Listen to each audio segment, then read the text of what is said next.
नमस्कार मेरे प्रिय मित्रों, यूपी टेट की तैयारी में आप सभी का स्वागत है। आप सभी को पता है यूपी टेट पेपर 2 एसएसटी में आप लोगों से उद्यान विज्ञान एंड फल संरक्षण से भी क्वेश्चन 4 से 5 पूछे जाएंगे, क्योंकि सिलेबस में आपका ये दिया गया है। सबसे पहले हम बात करते हैं सिलेबस की टॉपिक की, फिर इन सभी टॉपिक को एक एक करके यहाँ पर खत्म करने वाले हैं। सिलेबस का पहला टॉपिक रहेगा मिट्टी, मृदा गठन, भू परिष्करण यंत्र, बीज, खाद, उर्वरक, सिंचाई के यंत्र, बाग लगाना, विद्यालय वाटिका, झाड़ी एवं लताएं, शोभा वाले पौधे, मौसमी फूल की खेती, फलों की खेती, शाक भाजी की खेती, प्रवर्धन, कायिक प्रवर्धन, फल परीक्षण, फल संरक्षण, जैम, जेली, सॉस और अचार बनाना, जलवायु विज्ञान, फसल चक्र, है ना। ये आपका सिलेबस है कृषि विज्ञान का, हॉर्टिकल्चर का, उद्यान विज्ञान का। अगर मैं मित्र यहाँ पर बात करूँ आपसे सर्वाधिक क्वेश्चन कहाँ से पूछे जाते हैं,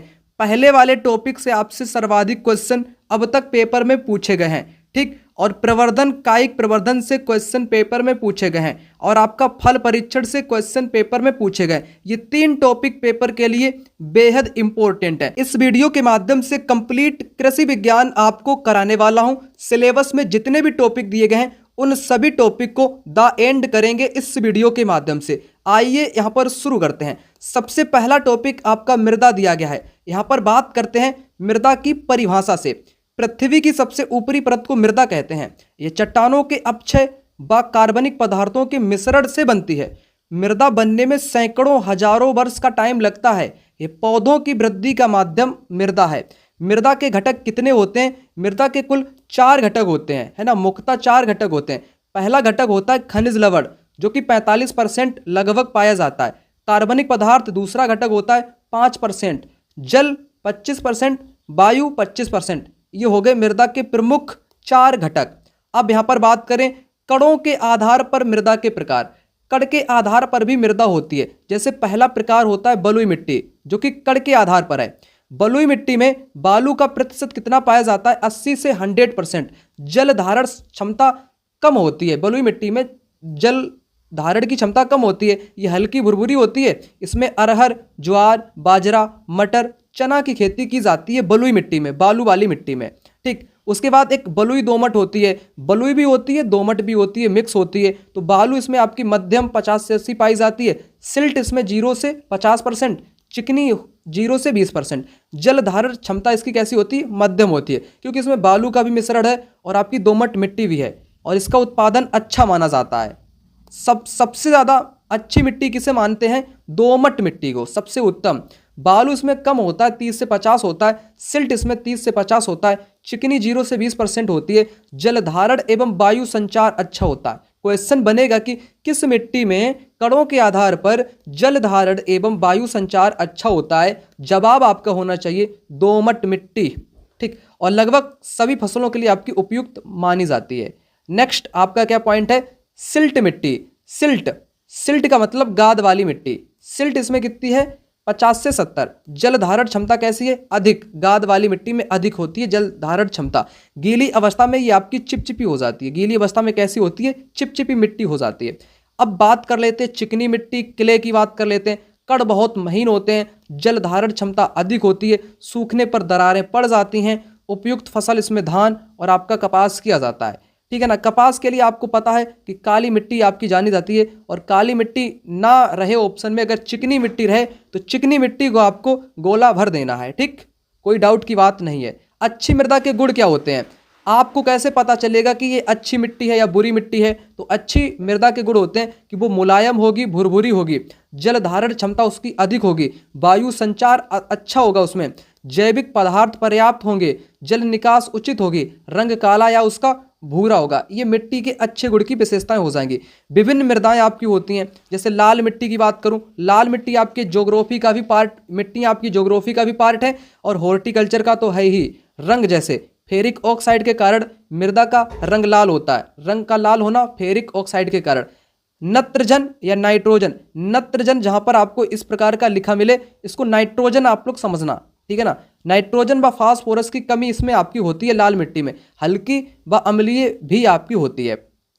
अगला यहां पर कहता है जलोढ़ मिट्टी। जलोढ़ मिट्टी का निर्माण होता है नदियों द्वारा लाई गई मलबे से या निक्षेपण मिट्टी से। ये अत्यंत उपजाऊ होती है, गेहूं धान के लिए आपकी उपयुक्त मिट्टी मानी जाती है। एक होती है आपकी लेटराइट मिट्टी, अधिक अपक्षालित लोहा एल्यूमिनियम अधिक पाया जाता है लेटराइट में, अम्लीय प्रकृति की यह मिट्टी आपकी होती है। रही बात काली मिट्टी की, गहरी काली होती है, कपास के लिए प्रसिद्ध है, सिकुड़ने फूलने का गुण इसमें आपका होता है। ठीक, अब बात करेंगे उत्तर प्रदेश की कुछ प्रमुख मिट्टियां। बांगर एवं तराई मिट्टी हो गई, मध्य मैदानी क्षेत्र की मिट्टी खादर एवं बांगर। देखो खादर किसको बोलते हैं? नवीन मिट्टी को, नई मिट्टी को खादर बोलते हैं। बांगर किसको बोलते हैं? पुरानी मिट्टी को बांगर के नाम से जाना जाता है, ठीक है ना। दक्षिण पठारी क्षेत्र की भी मिट्टी उत्तर प्रदेश में पाई जाती है। अब नेक्स्ट टॉपिक है अपना भू परिष्करण, सिलेबस में दिया गया है, ठीक। और जितने भी मित्रों को ये पीडीएफ चाहिए, क्या चाहिए? ये पीडीएफ चाहिए, आपको मिल जाएगी। एक नंबर आपकी स्क्रीन पर आपको दिख रहा होगा 9696400597। इस नंबर पे आप लोग कॉल या व्हाट्सएप पर मैसेज करके इन पीडीएफ को अभी प्राप्त कर सकते हो। 60 नंबर की पूरी तैयारी आपकी हो जाएगी। मैं इसके बारे में आपको विस्तार से बताना चाहूँगा। देखो नोट्स में आपको 60 नंबर का मटेरियल मैं आपको प्रोवाइड करूँगा, जिसमें आपका हिस्ट्री, जियोग्राफी और पॉलिटी आपका शामिल रहेगा। इनसे तो सर्वाधिक क्वेश्चन आएंगे, सभी को पता है, परंतु आपके कुछ क्वेश्चन एग्रीकल्चर से आएंगे, होम साइंस से आपके आएंगे, म्यूजिक से आएंगे और आपके फिजिकल एजुकेशन से भी आएंगे, ठीक। तो इन सभी का कंप्लीट नोट्स आपको मिल जाएगा। 60 नंबर की पूरी तैयारी आपकी हो जाएगी, plus PYQ question all years का 1 लाइनर फॉर्मेट में आपको मिल जाएगा। इसके साथ हिस्ट्री, ज्योग्राफी, पॉलिटी के हजार क्वेश्चन के 1 लाइनर भी आपको मिल जाएंगे। तैयारी आपकी बेहतरीन ढंग की हो जाएगी। पूरा का पूरा पेपर से पहले अंतिम रिवीजन हो जाएगा। मात्र 299 रुपये में पूरा पैक आपको मिल जाएगा। नंबर पे कॉल करो या व्हाट्सएप पर मैसेज करो, तुरंत रिवीजन करो। यहाँ पर बात हम कर रहे थे किसकी? भू परिष्करण की, ठीक है ना। भू परिष्करण टॉपिक आपका यहाँ पर दिया गया है। यहाँ पर तो सबसे पहले बात करते हैं भू परिष्करण होता क्या है। फसल उगाने के लिए भूमि को तैयार करने की प्रक्रिया को भू परिष्करण बोला जाता है ना। जैसे हमें फसल उगानी है, फसल उगाने के लिए सबसे पहले भूमि तैयार करनी पड़ती है। भूमि को तैयार करना ही भू परिष्करण कहलाता है। जैसे इसके प्रकार की बात की जाए, प्रारंभिक भू परिष्करण में क्या होता है? जुताई करते हैं, हैरो, पट्टा आदि लगाते हैं, ठीक है ना। द्वितीयक भू परिष्करण में निराई, गुड़ाई आदि आपकी शामिल है। अब बात करेंगे खाद की। सड़े गले जैविक पदार्थों को खाद कहते हैं, मृदा की उर्वरता बढ़ाती है। खाद के प्रकार होते हैं आपके जैविक खाद। जैविक खाद में क्या क्या आपका शामिल है? जो जीव जंतुओं से जो सड़े गले होते हैं ना, उनसे जो खाद बनाई जाती है, जैविक पदार्थों से जो खाद बनाई जाती है, पेड़ पौधे जीव जंतु से, ठीक है ना, जैविक खाद कहलाते हैं। जैसे गोबर की खाद जैविक हो गई, कंपोस्ट खाद जैविक हो गई, हरी खाद जो कि पेड़ जो खेत में हरी खाद का प्रयोग करते हैं ना, फसल को उगा देते हैं, फिर उसी में उसको जोत देते हैं, उसी में पलटाई कर देते हैं, वो हरी खाद हो गई। खली की खाद हो गई और मलमूत्र की खाद हो गई, है ना, गोबर ओबर इसी में आपका आ जाएगा, ठीक। इसे बोलते हैं जैविक खाद। अब तीसरा आपका है रासायनिक खाद। रासायनिक का तो सर्वाधिक प्रयोग अब होता है उर्वरक जिसको बोलते हैं, नाइट्रोजन उर्वरक, फास्फेटिक उर्वरक, पोटास उर्वरक, मिश्रित उर्वरक, ठीक। अब मुख्य पोषक तत्व की बात करें तो नाइट्रोजन हो गई, फास्फोरस हो गई और पोटेशियम, ये मुख्य तत्व आपके हो गए। अब बात करें गौण तत्व की, कैल्शियम, मैग्नीशियम, सल्फर, ये भू परिष्करण की बात यहाँ पर की जा रही है, ठीक है ना। सूक्ष्म तत्व आयरन, जिंक, कावर, बोरान आपके पाए जाते हैं। प्रमुख पोषक तत्वों के कार्य क्या है? जैसे नाइट्रोजन का काम क्या होता है? नत्रजन या नाइट्रोजन का काम क्या है? पत्तियों को हरा बनाता है नाइट्रोजन। वृद्धि में आपका सहायक है नाइट्रोजन। फास्फोरस का काम क्या है? जड़ों की वृद्धि करता है, फल फूल उत्पादित करता है, रोग प्रतिरोधक क्षमता बढ़ाता है फास्फोरस। बनेगा क्वेश्चन, ये खाद है ना, उर्वरकों से बनेगा क्वेश्चन, अवश्य बनेगा क्योंकि सिलेबस में आपका दिया गया है। और आगे देखो पोटेशियम का काम क्या होता है? पोटेशियम का काम होता है प्रकाश संश्लेषण में सहायता देना, पौधों को मजबूती देना, पोटेशियम का काम होता है। अब बात करें पोषक तत्वों की कमी के कारण कौन कौन से लक्षण दिखाई पड़ते हैं। अगर नाइट्रोजन की कमी हो जाए पौधों में तो पुरानी पत्तियां पीली पड़ जाएंगी, पौधा आपका बढ़ेगा नहीं, ये बौना का बौना ही रह जाएगा, ठिकना रह जाएगा पौधा नाइट्रोजन की कमी से। फास्फोरस की कमी से क्या होगा पौधे में? फास्फोरस की कमी से हो जाएगा जड़ों का विकास कम होगा, पत्तियां नीली हरी हो जाएंगी। और पोटेशियम की कमी से क्या होगा? पोटेशियम की कमी से पत्ती किनारे पीले हो जाएंगी, काले इसमें धब्बे पड़ जाएंगे। कैल्शियम की कमी से क्या होगा? नई पत्तियां प्रवाहित, शीर्ष कली मर जाएगी इसकी कली, कैल्शियम की कमी से। मैग्नीशियम की कमी से क्या होगा? सिराओं के बीच पीलापन हो जाएगा। सल्फर की कमी से नई पत्तियां आपकी पीली पड़ जाएंगी सल्फर की कमी से। जैविक पदार्थ का महत्व क्या होता है बताओ? जल धारण क्षमता अधिक होती है, मृदा कटाव कम करता है, पोषक तत्व उपलब्ध कराता है, मृदा को भुरभुरा बनाता है। ये जैविक पदार्थ का महत्व है। बर्मी कंपोस्ट क्या है बताओ? बर्मी कंपोस्ट की अगर यहाँ पर बात की जाए तो बर्मी कंपोस्ट का मतलब समझ लो, केंचुए द्वारा जैविक कचरे को खाद में बदलने की प्रक्रिया को बर्मी कंपोजेंट कहते हैं, ठीक है ना। तो केचुए के द्वारा जैविक कचरे को खाद में बदलने की प्रक्रिया को बर्मी कंपोस्टिंग कहते हैं। ये केचुए की सहायता से किया जाता है। बनाने की विधि क्या है? छायादार ऊंचे स्थान पर 60 से 90 सेंटीमीटर गहरा गड्ढा खोदना पड़ता है, नीचे ईंट, फिर 3-5 सेंटीमीटर बालू, ऊपर 12-15 सेंटीमीटर दोमट मिट्टी, फिर हल्का पानी छिड़क कर गोबर की परत, केचुए छोड़े जाते हैं। 20-25 दिन में नमी बनाए रखें, 3 माह में आपकी खाद तैयार हो जाती है। ये स्टेप था। छिछाली या बिछावन क्या है? ये क्या है बताओ? पशुशाला में पशुओं के नीचे बिछाई गई वनस्पतिक सामग्री को छिछाली या बिछावन बोलते हैं। यह मूत्र को सोखती है और गोबर से मिलकर खाद बनाती है। ठीक, मूत्र को सोख लेती है और गोबर से मिलकर ये आपकी खाद बनाती है, छिछाली या छिछावन। अब बात करें शुद्ध उर्वरकों की पहचान कैसे करोगे मित्र? कैसे करोगे बताओ? शुद्ध यूरिया की पहचान कैसे करोगे? सफ़ेद चमकदार गोल दाने, पानी में पूरी तरह घुलनशील, गर्म करने पर पिघलता है, अवशेष नहीं। ये पेपर में यहाँ से एक क्वेश्चन यूपी टेट में आ भी चुका है कि धीमी आंच पर रखने पर पता चलेगा। शुद्ध डीएपी की पहचान कैसे करोगे मित्र? कि हमारे खेत में ये जो डीएपी जाएगी ये शुद्ध है या अशुद्ध है? तो कठोर दानेदार भूरा काला बादामी रंग होगा, नाखून से नहीं टूटता होगा, चूना मिलाकर मलने पर तीखी गंध देगा, धीमी आंच पर दाने फूलते हैं। ये क्वेश्चन यूपी टेट में आपका आ चुका है। ये आ चुका है, यहाँ से डायरेक्ट उठा है क्वेश्चन, क्योंकि कंटेंट जहाँ से मैं आपको दे रहा हूँ मेरे हिसाब से यहाँ से तो कंटेंट कोई नहीं दे पाएगा और ना ही कोई देगा इस प्रकार का। देखो डीएपी वाला क्वेश्चन पेपर में आया है कि धीमी आंच पर दाने फूलते हैं, इसमें डीएपी में फूलते हैं।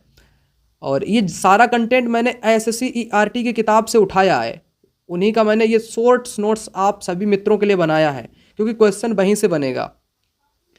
अब आगे बात करते हैं शुद्ध जिंक सल्फेट की।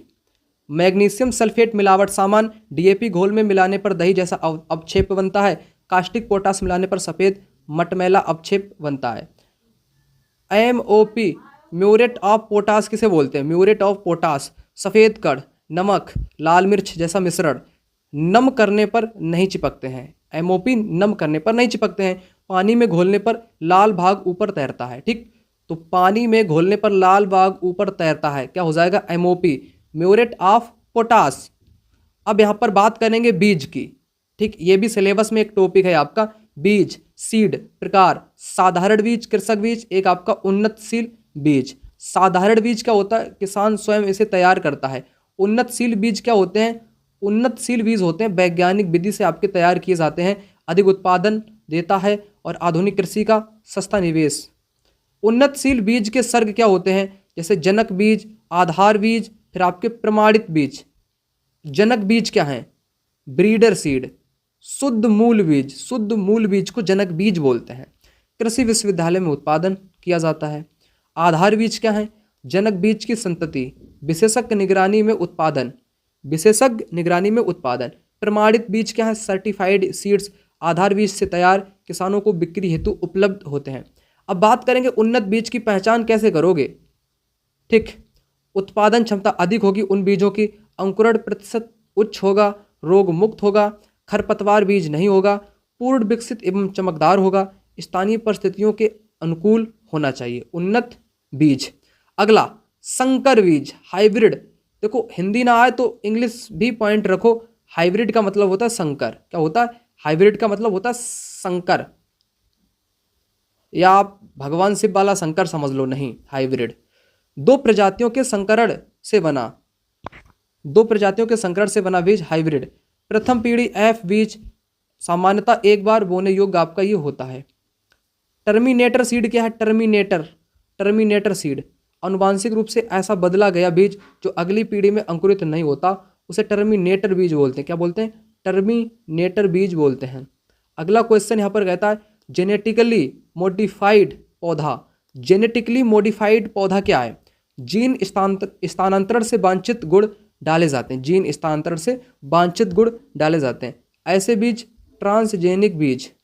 ठीक, नेक्स्ट, बीटी पौधा क्या होता है बताओ? बीटी पौधा, इसका फुल फॉर्म होता है बैक्लियस थरिंगजेनियस। जीवाणु जीन डाला जाता है। कीट प्रतिरोधी फसलें कपास, मक्का होती हैं। सबसे महत्वपूर्ण, धान, धान की सुरक्षा की बात। धान के प्रमुख कीट कौन कौन से हैं? धान का एक तो दीमक लगता है, गंदी बग और सैनिक कीट, हरा फुदका, पत्ती लपेटक, तना छेदक, ये धान के रोग हैं या धान के प्रमुख कीट हैं जो चट कर जाते हैं धान को। सबसे पहले धान में लगता है दीमक। दीमक की बात करते हैं। जो दीमक हानि पहुंचाता है, ये जड़ में, तने में और पत्तियां, ये तीनों को खाता है। नियंत्रण, नियंत्रण कैसे कर सकते हैं दीमक से? सड़ी गोबर खाद का प्रयोग करके, फसल अवशेष नष्ट करके। कच्चा गोबर ना डालें, कच्चा गोबर नहीं डालना चाहिए, बल्कि उसको खाद बना लें तब डालना चाहिए। दीमक से नियंत्रण के लिए उपाय ये लगता है धान में। और गंदी बग भी धान में लग जाता है, इस प्रकार का एक आपका कीट है, इस टाइप का। हरे बेलनाकार कीट है, नहीं जैसे आपने धान के खेत में देखा होगा कि पत्ते में बैठा रहता है एकदम लंबा सा, है ना, और बालियों का रस चूसता रहता है। भाई क्या करता है? बाली जो निकलती है धान की, उनका रस चूसता है, बालियां सफ़ेद कर देता है। ठीक, इस पर कैसे नियंत्रण पा सकते हैं? तो खेत खरपतवार जो है ना, इसको नष्ट कर दो। 5% मेलाथियान धूल 20-25 ग्राम प्रति हेक्टेयर किलोग्राम डालनी चाहिए। ठीक है ना। अब एक सैनिक कीट है, बालियां काटने वाला है, ये बालियों को काटता है, दिन में छिपता है, रात में नुकसान पहुंचाता है। भाई रात में छिपता है, दिन में छिपता है, रात में नुकसान करता है। सैनिक कीट, बालियां काटने वाला। और एक धान के प्रमुख रोग की बात की जाए, अभी हमने आपको कीट बताए, रोग तो सबसे इंपॉर्टेंट है। ठीक है ना। खैरा रोग, ये पेपर में आ चुका है कि खैरा रोग किससे संबंधित है? गेहूं से, चावल से, मक्का से, अदरक से, काहे से संबंधित है? तो चावल या आपके धान से रिलेटेड हो जाएगा खैरा रोग। जीवाणु झुलसा भी, ब्लास्ट भी, ब्राउन स्पॉट भी, ये धान के प्रमुख रोग आपके हो जाएंगे। खैरा रोग क्या होता है मित्र? जिंक की कमी से खैरा रोग होता है। छोटे पौधे पत्तियों पर कत्थई धब्बे पड़ जाते हैं खैरा रोग में। ठीक है ना। और उपचार क्या है खैरा रोग का? खैरा रोग का उपचार क्या है कि जिंक सल्फेट 5 किलोग्राम प्लस बुझा हुआ चूना 2.5 किलोग्राम डाल दो, या यूरिया 200 नहीं, यूरिया कितनी 20 किलोग्राम डाल दो प्रति 1000 लीटर पानी में, हेक्टेयर के हिसाब से। खैरा रोग खत्म हो जाएगा। जीवाणु झुलसा रोग, पत्तियों के किनारे सूखना, फसल पीली कर देता है। ठीक, धान की कटाई को समझो यहाँ पर। जब बालियां पीली होकर झुक जाएं तब धान की कटाई होती है। कटे पौधे 2 से 3 दिन खेत में सुखाए जाने चाहिए। औसत उपज 50 से 55 क्विंटल प्रति हेक्टेयर, एक हेक्टेयर में 50 से 55 क्विंटल तो होना चाहिए। मक्का की उन्नत खेती की बात करेंगे। मक्का की दोमट मिट्टी, जैविक पदार्थ युक्त जल निकास प्रणाली चाहिए मक्का के लिए। और मक्का की जो खेती होगी ना, पहली जुताई मिट्टी पलटने वाले हल से, 2-3 जुताई देसी हल कल्टीवेटर से होगी। मक्का की यहाँ पर बात हो रही, ठीक है ना, मक्का। और मक्का की उन्नत किस्में कौन कौन सी हैं ये पूछा जाता है किस्में आपकी। तो मक्का की किस्में कौन कौन सी हो जाएंगी? एक तो गंगा 2 हो जाएगी, गंगा 11 हो जाएगी, एक दक्कन 107 आपकी हो जाएगी। ये मक्का की उन्नत किस्में हो जाएंगी। मलमूत्र की खाद, भैया नाइट सोइल की बात करो। मानव मलमूत्र से बनी खाद, भारत में कम उपयोग, दुर्गंध, कठिन प्रसंस्करण है इसका, है ना। चीन जापान में अधिक प्रयोग करते लोग। भारत के लोग मलमूत्र में, है ना, दुर्गंध आती ना, दूर रहते। हरी खाद, ग्रीन मैन्योर की बात करें अगर, ग्रीन खाद, हरी खाद परिभाषा, हरी फसल को मिट्टी में दबाकर बनाई गई खाद को हरी फसल कहते हैं। जैसे हरी खाद से भी यूपी टेट में एक क्वेश्चन आ चुका है। जहाँ जहाँ से आया होगा मैं आपको इंडिकेट कर दूंगा, संकेत दे दूंगा, तो आप लोग समझ जाना, ठीक है ना। जैसे हरी खाद की मैं बात कर रहा था यहाँ पर, किसकी? हरी खाद। हरी खाद मतलब कुछ ऐसी फसलें होती जैसे सनई है, ढैंचा है, उड़द है, मूंग है, लोबिया है। इनको क्या करते हैं? इनको करते हैं हरी खाद के रूप में प्रयोग। इनको बोते हैं खेत में, फल फूल आने से पहले इनको खेत में ही जोत दिया जाता है, खेत में ही पलट दिया जाता है। इनको क्या बोलते हैं? हरी खाद बोलते हैं। ऑप्शन सनई, ढैंचा, उड़द, मूंग, लोबिया आपकी हो जाएंगी। नेक्स्ट, मृदा विन्यास की बात करें, सॉइल स्ट्रक्चर की बात करें, मृदा कणों, बालू, सिल्ट, चिकनी मिट्टी के आपस में जुड़ने और व्यवस्थित होने के ढंग को मृदा विन्यास कहते हैं। यह जलवायु और पोषक तत्वों के संचरण तथा मृदा उर्वरता को प्रभावित करता है। बीजों के अंकुरण पर प्रभाव, जुताई, गुड़ाई, निराई आदि से मृदा कणों की व्यवस्था बदलती है। मृदा कण आकार कम बदलता है पर मृदा विन्यास अधिक बदलता है। अच्छा विन्यास कैसा होता है? अधिक उर्वरता व अधिक उत्पादन देने वाला अच्छा विन्यास। मृदा विन्यास के प्रकार कौन कौन से हैं? जैसे पहला प्रकाश आपका स्तंभी या खुला खुला विन्यास। कण 4 बिंदुओं पर मिलते हैं इसमें। रंध्रा प्रकाश लगभग 50% के बराबर होता है। मिट्टी भुरभुरी मुलायम होती है। जलवायु का आवागमन अच्छा होता है ना। स्तंभी खुला विन्यास में खेती के लिए सर्वोत्तम आपकी मानी गई है। इसके बाद एक आपका तिरछा विन्यास होता है ना। तिर्यक या तिरछा विन्यास, प्रत्येक कण 6 स्थानों पर छूते हैं, स्पर्श करते हैं। रंध्रा प्रकाश कम होता है इसमें। जलवायु संचरण कम होता है। जड़ों की वृद्धि कमजोर, पैदावार कम होता है इसमें। ठीक, तिर्यक में। संघन विन्यास में क्या होता है? संघन में होता है छोटे कण तिरछी रचना के बाहर भर जाते हैं। जलवायु प्रवेश बहुत कठिन है, खेती के लिए अनुपयुक्त है आपका संघन विन्यास। दानेदार या कड़िए विन्यास क्या है?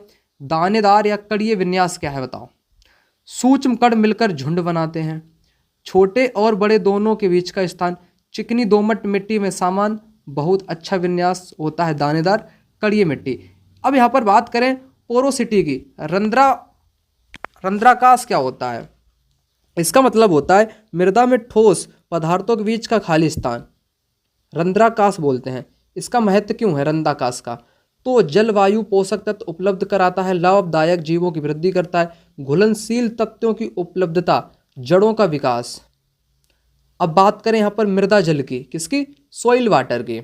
जल रूप बदलता रहता है, ठोस में, कभी द्रव में, कभी वाष्प में। इसे जल चक्र बोलते हैं। क्या बोलते हैं? जल चक्र बोलते हैं। यहाँ पर बात करते हैं मृदा जल के प्रकार। जो मृदा होती है ना आपकी, उसका जो जल होता है, मृदा का जो जल होता है, उसके प्रकारों की बात करते हैं। यह जानकारी आपने कभी जीवन में नहीं पढ़ी होगी कि गुरुत्वीय जल भी आपका होता है। गुरुत्वीय जल, अधिक जल नीचे बह जाता है, गुरुत्वाकर्षण से यह जल निकलता है। पौधों के लिए यह जल अनुपलब्ध है, उपलब्ध ही नहीं है गुरुत्वीय जल। ठीक है ना। अब बात करें केशिका जल। केशिका जल क्या होता है? कणों के बीच रुकता है ये जल। केशिका जल कणों के बीच में रुकता है, पौधों को आसानी से मिलता है, पौधों के लिए उपयोगी होता है। ठीक। एक आपका होता है आर्द्रताग्राही जल। आर्द्रताग्राही जल कणों से चिपका रहता है, पौधे नहीं ले पाते हैं, अनुपयोगी है। अब बात करें यहाँ पर खाद और उर्वरक की। खाद और उर्वरक में अंतर क्या है बताओ? खाद और उर्वरक में अंतर क्या है? सबसे पहले खाद की बात करते हैं। मैन्युअर तो कार्बनिक होता है, सभी पोषक तत्व पाए जाते हैं, धीमी प्रक्रिया आपकी खाद की होती है। जो उर्वरक होता है, फर्टिलाइजेशन होता है, ये अकार्बनिक होता है, विशिष्ट तत्व होते हैं, इसका प्रभाव जो तीव्र पड़ता है, जैसे एनपीके आपका हो गया। अब नाइट्रोजन उर्वरक की बात कर लें। यहाँ पर नाइट्रोजन उर्वरक की पौधों की वृद्धि के लिए उपयोगी, कार्बोहाइड्रेट व प्रोटीन वृद्धि कमी के कारण पत्तियाँ आपकी पीली हो जाती हैं। नाइट्रोजन उर्वरक sodium nitrate, calcium nitrate, nitrate रूप में सीधे उपलब्ध आपका होता है। नाइट्रेट उर्वरक। अमोनियम उर्वरक क्या है? अमोनियम उर्वरक, अमोनियम सल्फेट इसमें होता है। ठीक है। डाई अमोनियम फास्फेट मिट्टी में मिलाना चाहिए, मिट्टी में अमोनियम उर्वरक को मिलाना चाहिए। Ammonium plus nitrate, ammonium plus nitrate आपका होता है। नाइट्रोजन घोल, अमोनिया यूरिया घोल जिसको बोलते हैं ये। एमाइड उर्वरक, यूरिया 46% एन सबसे महत्वपूर्ण है एमाइड। यहाँ पर बात करते हैं फास्फेटिक उर्वरक की। फास्फेटिक जो उर्वरक होता है, इसका महत्व क्या क्या है? जड़ की वृद्धि करता है, फूल बीज का निर्माण करता है, रोग प्रतिरोध क्षमता बढ़ाता है, जल्दी पकाता है। फास्फेटिक उर्वरक की यही विशेषता है और इसका यही महत्व है। वर्गीकरण घुलनशील के आधार पर। देखो, जल में घुलनशील single super phosphate, mono ammonium phosphate, ये जल में आपकी घुलने वाले हैं। साइट्रेट घुलनशील, die calcium phosphate basic slag अघुलनशील में क्या है? रोक्स फास्फेट और हड्डी चूरा, ये अघुलनशील है, घुलता ही नहीं है। पोटासिक उर्वरक, पोटासिक उर्वरक में आपका प्रकार आता है क्लोराइड युक्त का। म्यूरेट ऑफ पोटास, आलू टमाटर तंबाकू में उपयोग नहीं होता है आपका पोटेशिक उर्वरक। क्लोराइड रहित पोटेशियम सल्फेट संवेदनशील फसलों के लिए अच्छा कौन सा है आपका? संवेदनशील फसलों के लिए क्लोराइड रहित आपका सबसे अच्छा है। मिश्रित उर्वरक क्या है? 2 या 2 से उर्वरकों का जब मिश्रण कर दिया जाता है उसको मिश्रित उर्वरक बोलते हैं। यदि एनपीके तीनों हों पूर्ण मिश्रित उर्वरक, केवल 2 हो तो अपूर्ण मिश्रित उर्वरक। यहाँ पर आपने समझ लिया। जटिल उर्वरक कॉम्प्लेक्स फर्टिलाइजर की बात यहाँ पर कर लेते हैं, इम्पोर्टेंट है परिभाषा। वे उर्वरक जिनमें पौधों के लिए आवश्यक 2 या 3 मुख्य पोषक तत्व NPK होते हैं जटिल उर्वरक कहलाते हैं। केवल 2 तत्व अपूर्ण जटिल उर्वरक, 3 तत्व पूर्ण जटिल उर्वरक। Ammonium sulphate, superphosphate, muriate of potash, ये उदाहरण आपके हो जाएंगे। अगला देखो, जटिल उर्वरक के उदाहरण। जटिल उर्वरकों के गुण कौन कौन से होते हैं? पोषक तत्वों की मात्रा अधिक होती है, भंडारण एवं ढुलाई में सस्ते होते हैं, 50 से 90% N व P पौधों को उपलब्ध होता है, पानी में आपके घुलनशील होते हैं। ये जटिल उर्वरकों के गुण होते हैं। अगला टॉपिक है आपका प्रवर्धन, है ना, प्रोपेगेशन जिसको बोलते हैं। अर्थ क्या होता है? एक पौधों से अनेक नए पौधों को तैयार करना प्रवर्धन या प्रसारण कहलाता है, ठीक है ना। जैसे प्रकार की बात करूं, बीज के द्वारा प्रवर्धन होता है, बीज के माध्यम से पौधों को तैयार किया जाता है, और एक आपका होता है कायिक प्रवर्धन। ये आपके सिलेबस में 2 टॉपिक है। सबसे पहले बात करते हैं बीज द्वारा प्रवर्धन की। इसका लाभ क्या होता है? पौधे ऊंचे व फैलाव वाले होते हैं, आयु अधिक होती है, मजबूत होते हैं, रोग सहनशीलता इसमें अधिक होती है, सरल व आपके सस्ते होते हैं बीज वाले प्रवर्धन। अब इसमें हानि क्या होती है? मात्र पौधे गुण नहीं है, फल देर में आते हैं, तुड़ाई कठिन है, गुणवत्ता इसकी कम है। किसकी बात हम कर रहे थे? बीज के द्वारा कायिक, बीज के द्वारा प्रवर्धन। अब हम बात करेंगे कायिक प्रवर्धन की। इसका अर्थ क्या होता है? जड़, तना, पत्ती, कली आदि से नया पौधा बनाना। जड़ से बना लो या तने से या पत्ती से या कली से, इसको बोलते कायिक। कायिक मतलब कि पौधे के शरीर से बना लो, काया से, कायिक समझ लो आप लोग। इसका लाभ क्या होता है? कायिक से लाभ होता है कि फल जो होते हैं वो जल्दी आने लगते हैं, एक जैसे फल आते हैं, इसमें एक साथ फल आपके पकते हैं, गुणवत्ता सभी की समान होती है, लागत कम आती है, मात्र गुण इसमें सुरक्षित आपका होता है, छोटे पौधे देखभाल आसान होती है, बिना बीज वाले पौधे भी बढ़ते हैं आपके इसमें। अब बात करें जैसे विधियों की, एक आपकी होती है कलम लगाना, कटिंग। मुख्य बिंदु याद रखें, लंबाई 22 से 25 सेंटीमीटर, 4 से 5 कलियां 45 डिग्री पर लगाएं, 30-45 दिन में जड़ें, ठीक है ना। और हार्मोन से जड़ जल्दी, उदाहरण के लिए गुलाब और अंगूर, ये किस में आते हैं? कलम लगाना में आते हैं। किसमें? कलम लगाने में आपके आते हैं।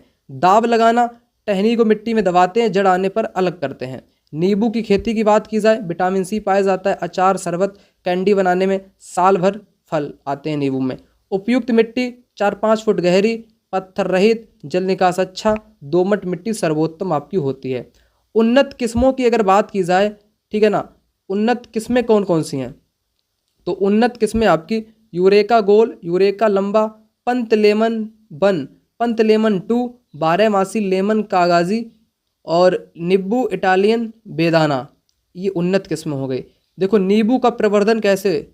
नींबू का बीज, कलम, खूंटी बांधना, चश्मा बढ़ाना, इन सभी से आपका होता है नींबू का। लोग पुनः समझ लो प्रवर्धन और कायिक प्रवर्धन संपूर्ण जानकारी के साथ।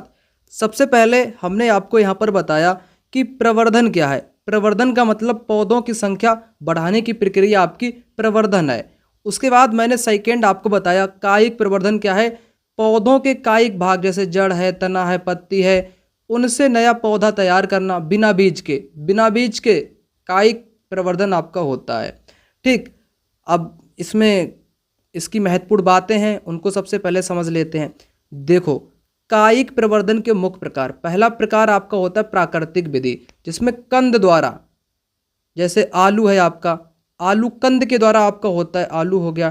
प्रकंद के द्वारा कौन होता है? अदरक, उदाहरण के लिए अदरक है आपकी, हल्दी है, ये प्रकंद के द्वारा होता है। पत्ती के द्वारा कायिक प्रवर्धन होता है किसमें? जैसे पत्थर चट्टा है, उदाहरण के लिए पत्थर चट्टा आपका हो गया। ठीक, और आपका कर्तन, कर्तन मतलब काटना या कलम लगाना, जैसे गुलाब है आपका गन्ना, गुलाब और गन्ना को काट के लगाना चाहिए, है ना, कलम करके, ये आपका हो जाएगा। और आपका एक दाब कलम होता है, क्या होता है? दाब कलम, लेयरिंग, अंगूर है, मोगरा है, इसमें आता है। यहाँ पर बात करते हैं खमीर इष्ट की मुख्य बातें। एक कोशीय फफूंद अंडाकार गोल होता है, भोजन का स्वाद व रंग ये बदल देता है, मीठी चीज़ों पर जल्दी बढ़ता है, 71.4 सेंटीग्रेड पर 30 मिनट में ये नष्ट हो जाता है गर्म करने पर। ठीक, अब नेक्स्ट पॉइंट है आपका एंजाइम। एंजाइम की भूमिका क्या है कि फल खराब होने में मदद करता है। रंग परिवर्तन, जैसे कटे कटे सेब का रंग ये भूरा कर देता है एंजाइम। स्वाद व गंध भी आपका बदल देता है। इसको कैसे निष्क्रिय करना है? 70 से 80 सेंटीग्रेड तापमान पर इसको 20 से 25 मिनट में निष्क्रिय आपका हो जाएगा, इतने तापमान पर। बैक्टीरिया विशेषता क्या है? एक कोशिकीय जीव, सूक्ष्म जीव है आपका। कोशिका विभाजन से वृद्धि होती है। कई आकार इसके होते हैं। क्लोरोफिल रहित आपका बैक्टीरिया होता है। 100 से 100 डिग्री सेंटीग्रेड पर 30 मिनट में ये आपका नष्ट हो जाएगा। ठंड में वृद्धि रुकती है, मरते नहीं है ये। अब बात करेंगे मृदा परिच्छेदिका की।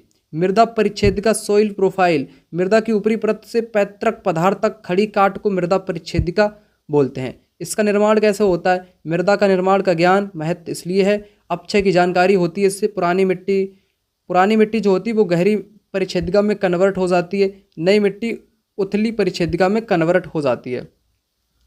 ऊसर भूमि किसे बोलते हैं या बंजर भूमि किसे बोलते हैं? सोडियम कार्बोनेट आदि लवणों की अधिकता से बनी वह भूमि जिसमें फसल नहीं उगती है वो ऊसर भूमि या आपकी बंजर भूमि कही जाती है। सफ़ेद नमक चूना दिखाई देता है। विशेष घास ऊसर घास उगती है। पेड़ पौधे नहीं उगते हैं। खेती करना बहुत कठिन होता है बंजर या ऊसर में। ऊसर भूमि की समस्या भारत में है यार। भारत में 70 लाख हेक्टेयर ऊसर भूमि से ग्रसित है। उत्तर प्रदेश में 13 लाख हेक्टेयर ऊसर की समस्या से जूझ रहा है। खाद्यान्न उत्पादन प्रभावित आपका होता है। अधिक प्रभावित जिले कौन कौन से हैं ऊसर से प्रभावित? यहाँ पर बात की जाएगी बुलंदशहर, अलीगढ़, हाथरस, एटा, मैनपुरी, इटावा, औरैया, कानपुर देहात, उन्नाव, हरदोई, रायबरेली, सुल्तानपुर, प्रतापगढ़, जौनपुर, इलाहाबाद, फतेहपुर, आजमगढ़, ये ऊसर से प्रभावित हैं, है ना। ऊसर या बंजर से प्रभावित उत्तर प्रदेश के जिले हैं। आपसे पूछा जा सकता है। और आप लोग कहाँ कहाँ से इस वीडियो को देख रहे हो, जरा अपने ज़िले का नाम कमेंट बॉक्स में कमेंट करके बताना। ऊसर भूमि के प्रभाव क्या होते हैं? मकानों का प्लास्टर गिरता है, सड़कें टूट फूट जाती हैं, वर्षा में मिट्टी फिसलती है, पानी नहीं सोखती, बाढ़ व कटाव होता है, हानिकारक घास उगती है, लाभदायक कीटाणु जो जीवाणु होते हैं वो नष्ट हो जाते हैं, लवण फसलों की वृद्धि रोकते हैं, पर्यावरण प्रदूषण होता है, अच्छी भूमि भी खराब कर देती है। ऊसर भूमि क्यों बनती है? इसके बनने के पीछे का कारण क्या है? ऊसर एक तो पहला प्राकृतिक ही है, जो भगवान कर दे वही कर दे। वर्षा की कमी कर देता है, अधिक तापमान हो जाता है, क्षारीय अम्लीय चट्टानें हैं, भूजल स्तर ऊंचा, ये आपका हो जाएगा बार बार सूखा या बाढ़ आना।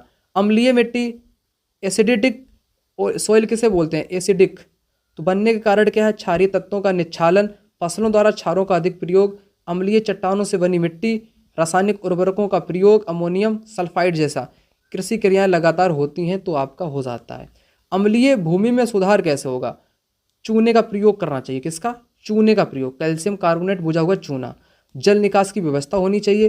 अम्ल सही गुड़ू फसलें उगाना, जैसे प्याज, पालक, कद्दू, जौ, सेम, गाजर, आलू, टमाटर, बाजरा, ज्वार, लौकी, तरबूज।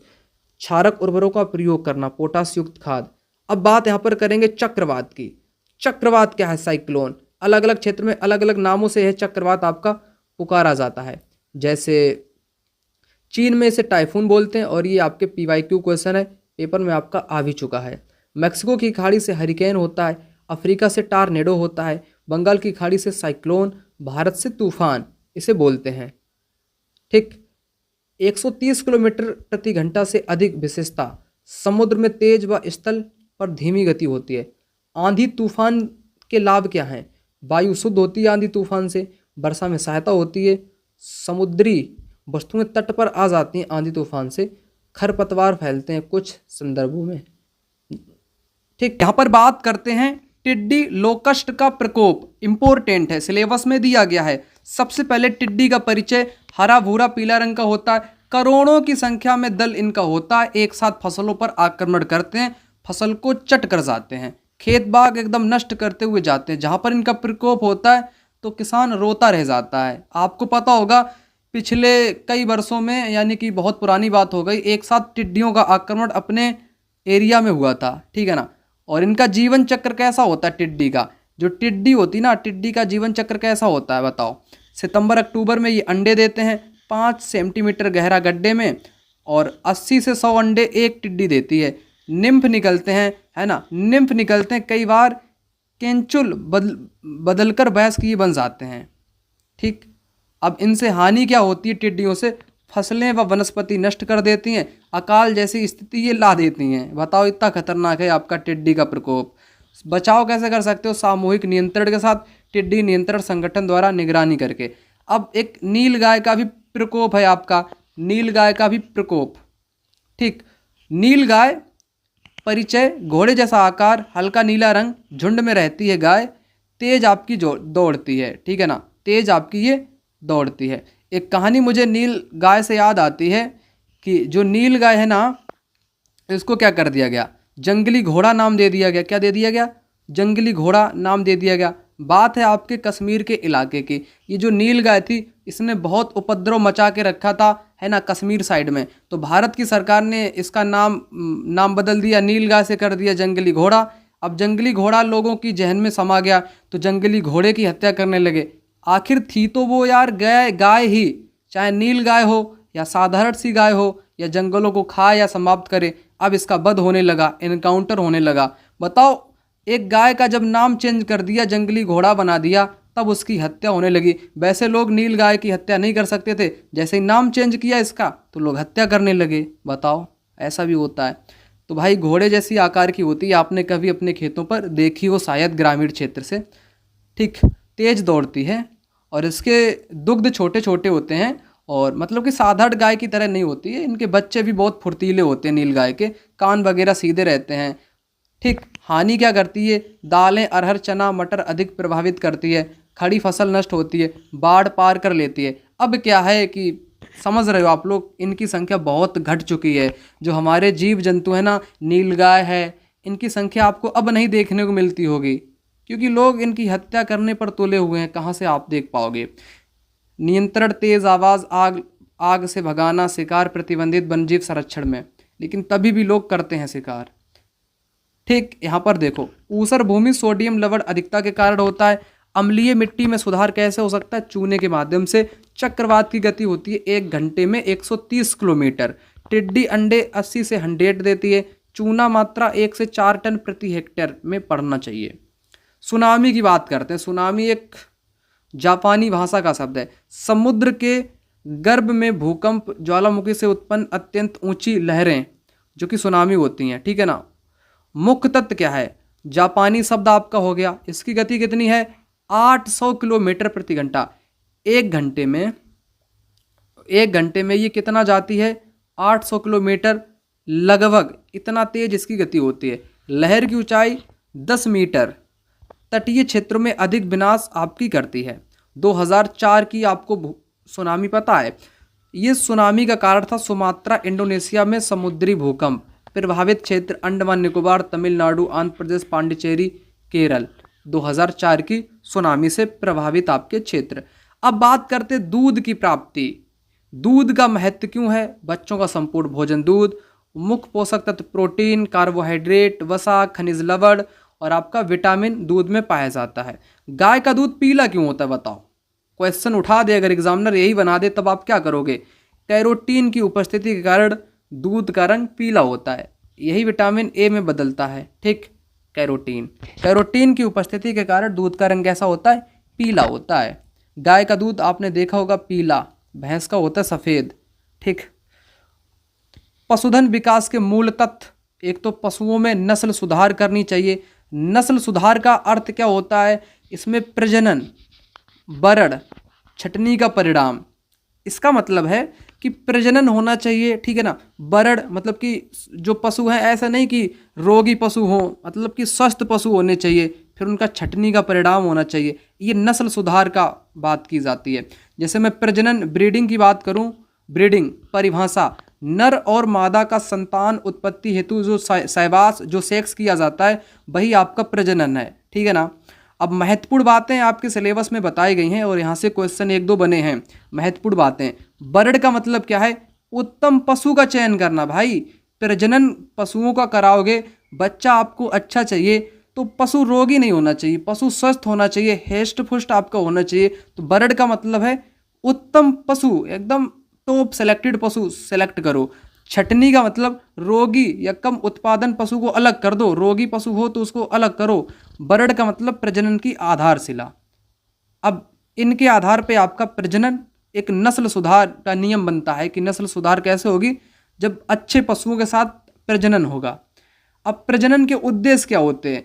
आप लोग ग्रामीण से, आपके पास भैंस भी होगी, ठीक है ना, आपके पास गाय भी होगी, मुख्य तौर पे इन जानवरों की हम बात करते हैं। तो प्रजनन के उद्देश्य क्या है? आखिर आप लोग कई लोग दूध बेचने या दूध पीने के कारण ही जानवरों को पालते हो।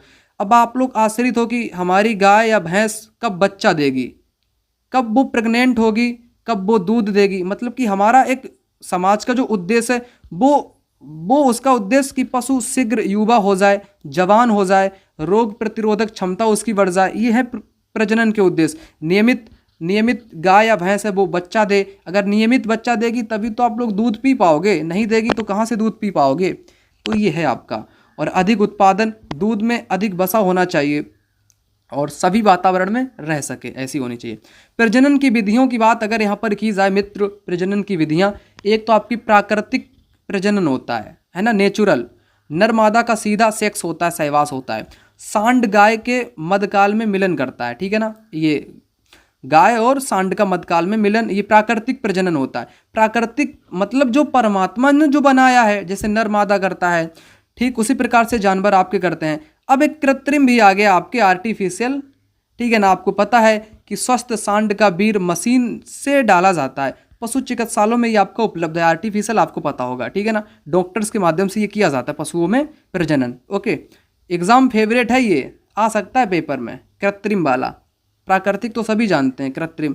गाय की उन्नत नस्लें, एक तो दुधारू नस्ल आपकी होती है, दूध उत्पादन में अधिक होती है दुधारू नस्ल की गाय।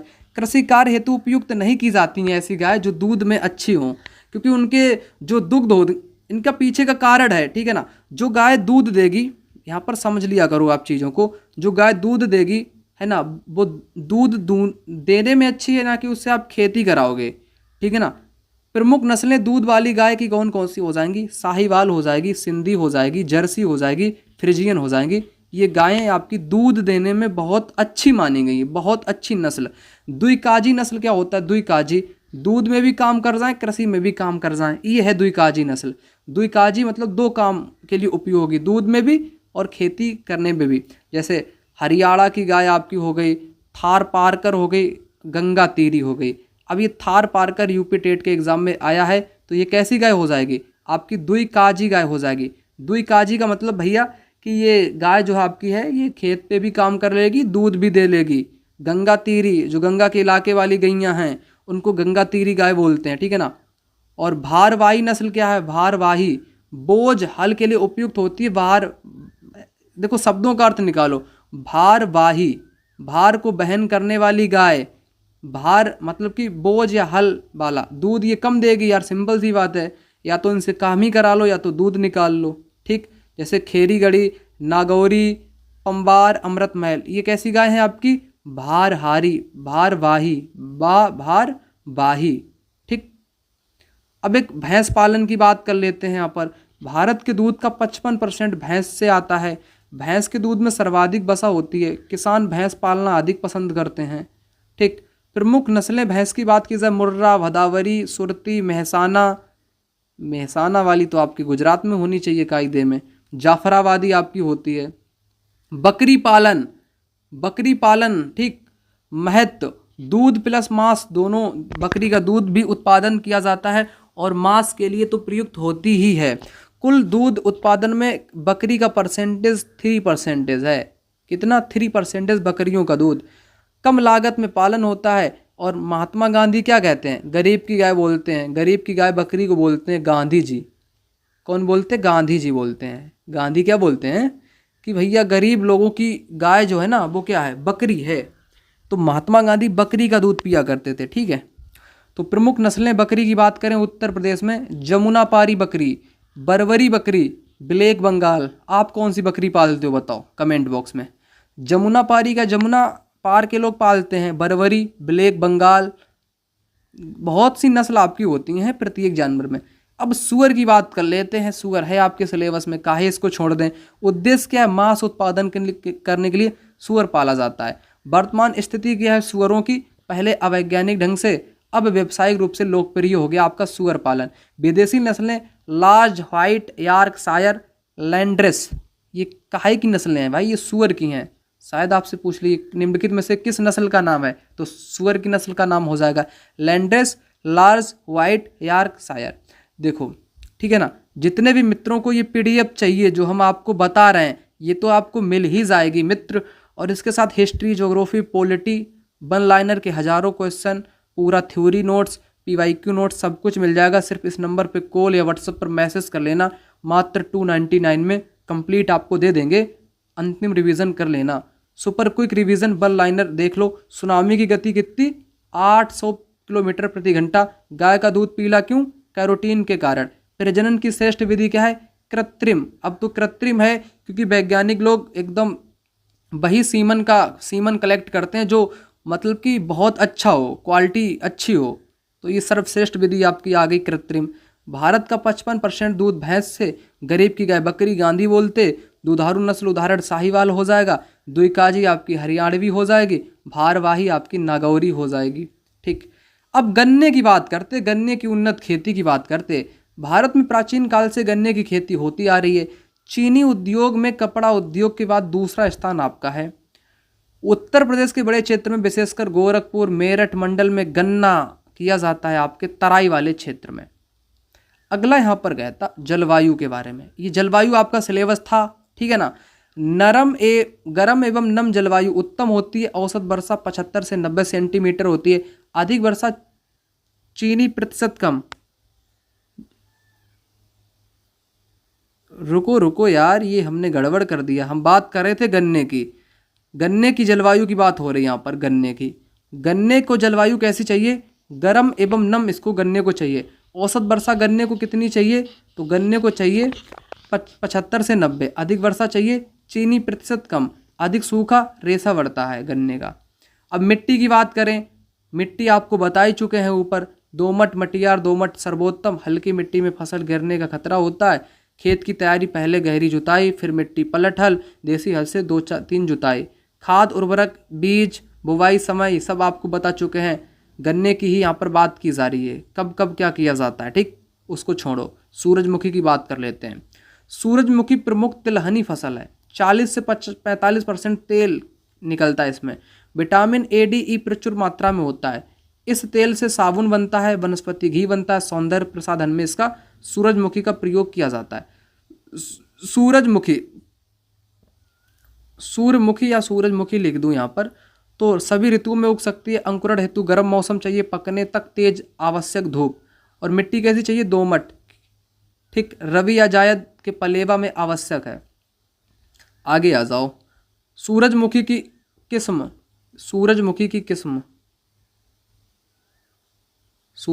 किस्म कौन कौन सी है?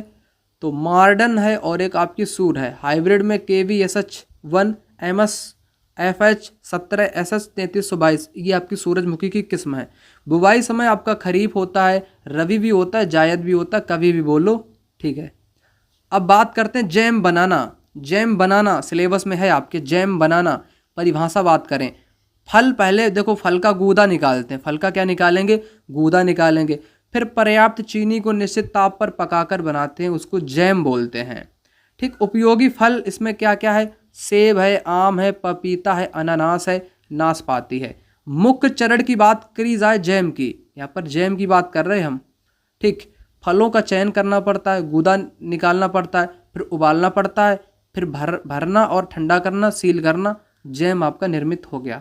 महत्वपूर्ण बिंदु की बात करें, जैसे यहाँ पर चीनी, मीठे फल 3/4 भाग, खट्टे फल बराबर होने चाहिए। एसिटिक अम्ल 5 ग्राम या प्रति किलोग्राम फल के हिसाब से लेना चाहिए। तैयार जैम में TSS लगभग 68%। यहाँ पर जेली बनाने की बात करते हैं और अभी हम इनको अच्छे ढंग से भी आपको बता देंगे, सिर्फ आप सब्र रखो। जेली बनाने की बात करते हैं, परिभाषा। जेली कैसे बनता है? एक तो फल का रस निकाल लो, उसमें चीनी मिलाओ, अम्ल मिलाओ, पेक्टिन से बना पारदर्शी अर्ध ठोस पदार्थ। तो पेक्टिन आपका पूछा गया था, तो जेली बनाने में प्रयोग किया जाता है। ठीक, पेक्टिन युक्त फल, आंवला, करौंदा, खट्टा सेब, बेल, पपीता, नाशपाती, पेक्टिन युक्त फल। अच्छी जेली के गुण क्या होते? पारदर्शी, चमकीली, उलटने पर ना बहे, चिपचिपी नहीं होती है, चम्मच से साफ कटनी चाहिए। ये अच्छी जेली के गुण होते हैं। अनुपात अगर भाई जेली का गड़बड़ा गया, जेली का जेल बन जाएगा फिर तो। अगर अनुपात गड़बड़ हो गया, पेक्टिन अगर कम रह गया तो जेली जमेगी नहीं। पेक्टिन अधिक हो गया तो, पेक्टिन अधिक है, चीनी कम है तो कड़ी जेली बनेगी। पेक्टिन अधिक है, अम्ल कम है तो कमजोर जेली बनेगी। चीनी अधिक है तो जेली जमेगी नहीं। भाई इसमें भी अनुपात होना चाहिए सही सलामत, तब बनेगी। अब जेली बनाने की विधि समझ लो मित्र, हमने तो कभी बनाई नहीं। पेक्टिन युक्त फल चुन लो पहले, फिर फल धोकर के काट लो, फिर पानी में उबाल लो। साइट्रिक अम्ल 2 ग्राम, अगर 1 किलो है तो 2 ग्राम डाल दो। रस को छान लो, बराबर चीनी मिलाकर पका लो। ठंडे पानी में बूंद जम जाने दो टेस्ट तक। गरम गरम बोतल में भरें, सील करें। मिठास लगभग 55%, 55 नहीं 65%। इतना हमने आपको समझाया। शायद आपको ना समझ में आया तो दूसरे प्रकार से मैं आपको बताता हूँ। यहाँ पर आप लोग इस बात को अच्छे से समझ लो, ठीक है ना। जैसे परिरक्षण के सिद्धांत क्या हैं, यहाँ पर एक चित्र मैंने यहाँ पर उठाया है। परिरक्षण के सिद्धांत से तापमान नियंत्रण, नमी कम करना, चीनी नमक सिरका, रासायनिक परिरक्षक, ठीक ये हो गया। अब यहाँ पर एक महत्वपूर्ण उत्पाद है आपका जैम, जिसकी हम बात कर रहे थे, जैम की। जैम तो सबसे पहले क्या होता है, फल को धोना और काटना पड़ता है, फिर फल का हमें गूदा बनाना पड़ेगा, फिर इन फल में चीनी मिलानी पड़ेगी और पकाना पड़ेगा, फिर गाढ़ा होने पर भर देना है एक इसमें, फिर इसको ऐसे कर देना तो जाम आपका जैम बन जाएगा। दूसरा क्या है भाई, जेली बनानी है। क्या बनानी है, जेली कैसे बनाओगे, चित्र से समझ लो। सबसे पहले रस निकाल लो फलों का, फिर उनको छान लो। आपने छान लिया, छानने के बाद उसमें चीनी और पेक्टिन आपको मिलाना पड़ेगा, पारदर्शी होने पर भरना पड़ेगा। ऐसे बन जाएगा आपका जेली। जेली बन गया भाई। आपको सॉस बनाना है, फलों व सब्जियों का पेस्ट। तो टमाटर या फल पीस लो सबसे पहले, सिरका या मसाले चीनी इसमें मिला दो, फिर पका लो, फिर बोतल में भर लो। बन गई आपकी सॉस।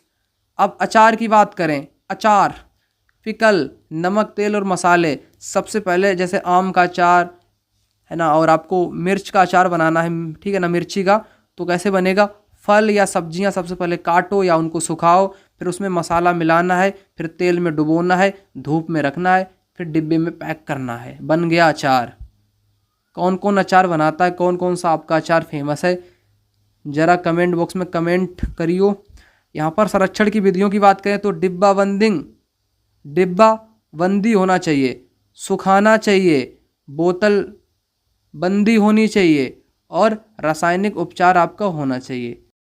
आगे आपका पॉइंट है एगमार्क के बारे में। खाद्य पदार्थों की शुद्धता का प्रमाण इससे मिलता है। मुख्यालय कानपुर में आपकी किताब में दिया गया है, लेकिन एक पेपर में आपका एगमार्क का क्वेश्चन आ चुका है, ठीक है ना। ये कानपुर नहीं, यहाँ पर नागपुर कर लो, ठीक है ना, नागपुर क्या कर लो, नागपुर कर लो। और ये आपका मुख्यालय है, प्रशासनिक मुख्यालय आपके हरियाणा में है, और ये प्रयोगशाला का है, एगमार्क प्रयोगशाला। एगमार्क प्रयोगशाला का मुख्यालय कहाँ पर है, नागपुर में है। दूसरा है आपका ISI, विभिन्न उत्पादों का मानक चिन्ह, मुख्यालय दिल्ली में है इसका। WTO की स्थापना 9 जनवरी 1995, मुख्यालय जिनेवा, जिसे विश्व व्यापार संगठन, वर्ल्ड ट्रेड ऑर्गेनाइजेशन बोलते हैं। BIS, भारतीय मानक ब्यूरो, राष्ट्रीय मानकीकरण संस्था, मुख्यालय नई दिल्ली में है। फसाई का मुख्यालय फूड कॉरपोरेशन ऑफ इंडिया, भारतीय खाद्य निगम, 1965 में बना। खाद्यान्नों का न्यायपूर्ण वितरण, कीमतों में स्थिरता लाना, खाद्य रसद मंत्रालय, भारत सरकार नियंत्रणाधीन है इसके।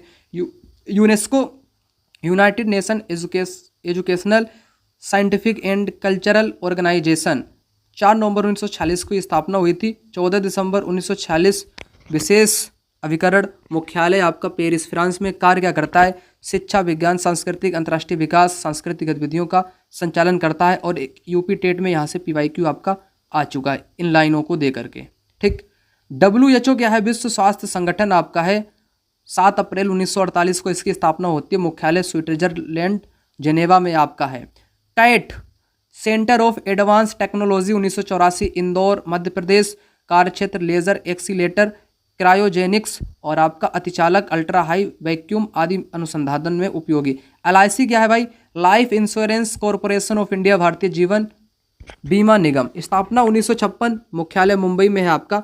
जीवन बीमा सेवाएं देता है, जनता की बचत को राष्ट्र निर्माण में लगाना। संचालन क्षेत्रीय कार्यालय, मंडल कार्यालय और शाखा कार्यालय। यूटीआई क्या है? यूनिट ट्रस्ट ऑफ इंडिया, भारतीय इकाई न्यास, 1964 में बना। जनता की छोटी बचतों को एकत्र करना, औद्योगिक विकास में निवेश करना। अब एक नज़र में बात करते हैं, हमने आपको बताया यह फसाई जो फूड कॉरपोरेशन वाला है आपका 1965, यूनेस्को 1946 मुख्यालय पेरिस, WHO मुख्यालय Geneva, CAT 1984 Indore, LIC 1956 Mumbai, UTI 1964 आपका हो जाएगा। ठीक, तो यहाँ तक आपका था पूरा एग्रीकल्चर, हार्टिकल्चर जितना भी था वो मैंने आपको पूरा बता दिया। अब इसमें कोई भी जानकारी मैंने छोड़ी नहीं, जितना आपका सिलेबस में दिया गया था। अब इनको लेना है या आपको रिवीजन करना है तो नंबर पे कॉल कर लेना, आपको मिल जाएगा। मैं मिलता हूँ अगली वीडियो में, तब तक के लिए जय हिंद, वंदे मातरम।